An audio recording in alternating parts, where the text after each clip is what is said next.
it's Hypnos, and this is day 2 of my Cringetober series, and the prompt is self-insert.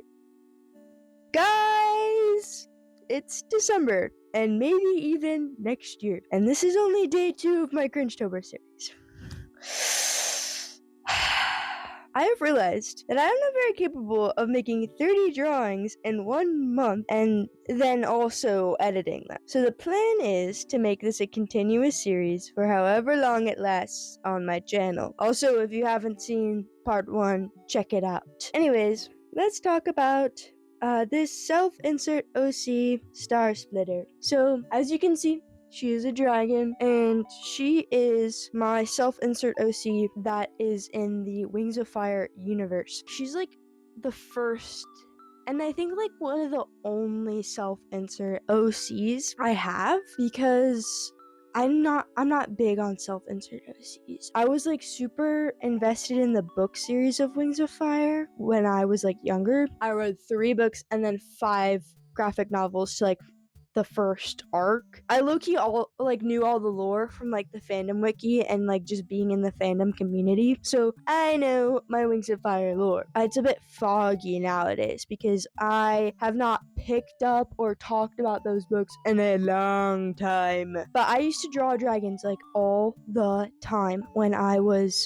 younger. That's how I got into Dungeons and Dragons. My mom was like, you should join this club. It's called Dungeons and Dragons.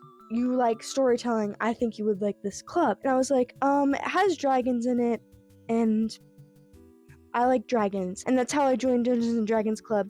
And that's how I got fully immersed into the lovely obsession and special interest of Dungeons and Dragons. I started like being way more dedicated to drawing like more often when I was drawing dragons, and I loved drawing dragons. When I was younger, I also tried to make like a club in my school for Wings of Fire because I just wanted to talk about it all the time when I wanted to draw for people in the club because I love drawing the dragons and my like OCs and my self-insert OC. But my club in school was kind of successful. It kind of worked.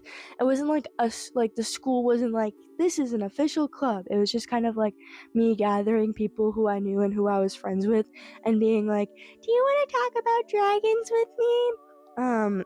And that was about it. But how I started drawing dragons and how I like started learning how to draw was by tracing graphic novel panels of dragons and then recoloring them to look like my OCs. Over time, I would like revamp my OCs by tracing different panels, and then I got good at like tracing and stuff like that. Credit to the artist of the graphic novels. Another way that I learned about like how to draw dragons and stuff like that and cool headcanons and like different things like that is that I looked at Jackal the Sandwing. I really liked their art style, and they also had bases that I could use and color, so I like used those because I didn't want to trace anymore. When I was using bases from Jackal the Sandwing, one of their like headcanons they had was that Nightwings could have bat ears, and I really liked that headcanon.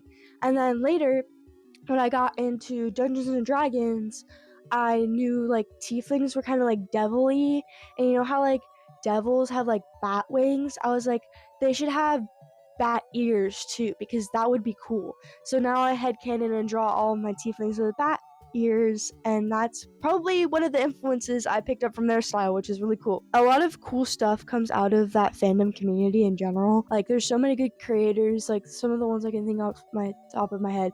I know I'm using like Lamppost as a reference in this drawing. They're really cool. Their animatics went so hard.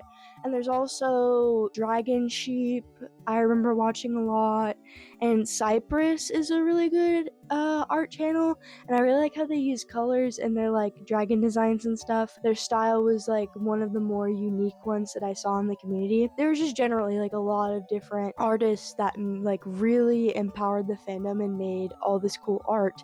It's like a lot of people compare it to Warrior Cats, which the author of Wings of Fire, T.T. Sutherland, was an editor on the Warrior Cats books.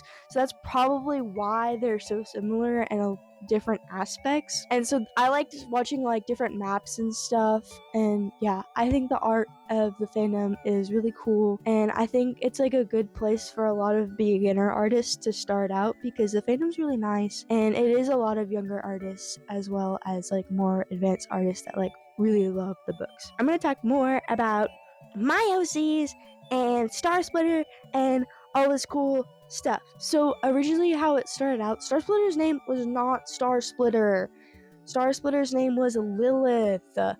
And it was really mid-name because it did not make sense in the Wings of Fire naming system. Anyways, and I would make these like little character profile things in Google Docs, and like I would I would like talk about their like individual personalities and stuff. And I looked at it the other day, I was like, I should do that for my current OCs and make like a whole big sheet or like make a website, almost like a fandom wiki about my OCs. And one of the main like storyline things was that like Lilith was gonna be like a huge lesbian for this like Rainwing named Glaze. Also, Lilith is a Nightwing. Nightwings are like they're known for like being like they can tell prophecies and stuff. And if there's like the 3 moons are like in alignment, if Mercury is in retrograde and stuff like that. And I know like Star Splitter, she had like some like random awe abilities. She would have like visions that she was in different places, but it was like astral projecting. You know how like people would astral project into the Harry Potter universe? That's what she could do, but it was like in universe. And that was like her ability. I don't remember like why she had that ability or how she got it. Like Mary Sue self-insert, guys. Anyways, but then Lilith's name got changed to Star Splitter, and Glaze's name got changed to Patea, which is like a type of fruit, because Rainwings were named after fruit because they were like jungle dragons. And they got put into the story about like Haven thing, and it was like a mini continent to like the main continents in the book series. It was like ruled by this like mudwing named Doro, and he wanted to like make a safe space for like hybrids and stuff, because like hybrids aren't like that okay in the books. I don't think I liked making hybrids because I thought like including different features from the different like classes of dragons was cool, so I like wanted to make that a core part of my story. That's what like the Haven was. It was like a good cool place for dragons that were like runaways or rebels or hybrids and stuff like that, where they could have a home. And that was what my story was kind of about. My story fell flat because it didn't really go anywhere. And also my like fanfic, I'm gonna stop calling it a story because it was fan fiction. It was OC fan fiction, guys. And I had a huge headcanon that Blaze, like, okay, because in the books there's like these 3 sisters that are like in a war with each other, and they're all Sandwings. And then there's like Blister's the smart one, Burn is like the macho like cool sister that like kills everybody, and then Blaze was like the dumb bimbo. I wanted to headcanon that Blaze was like the smartest of them all, and that she was just trying to play an act on her sisters so she would win she was losing the battle, but she was gonna win the war because she was so smart. And I kind of liked that headcanon because I thought it was just a cool. I wanted to see a different spin on Blaze because she was like the sister that was like almost like focused on the least in the books, and she was like my favorite because she wasn't that evil compared to Burn and Blister. In my fanfic, it kind of like fell off because there was like 0 plot. So overall, Wings of Fire and the fandom and my art had a huge impact from that, and I think I wouldn't have gotten into art as much as I have because of Wings of Fire, and I think that's really cool. And I think that this is why we should support like little kids like enjoying like different book series, even if they want to make like a quote unquote like cringe club, because it fosters some like really amazing things. And that's why cringe is dead, and that's why we should all be our authentic selves. I mean, we should, but like that was holy cornball, guys. And I think that's where I'm gonna end off this video. That's it for Cringetober Day 2.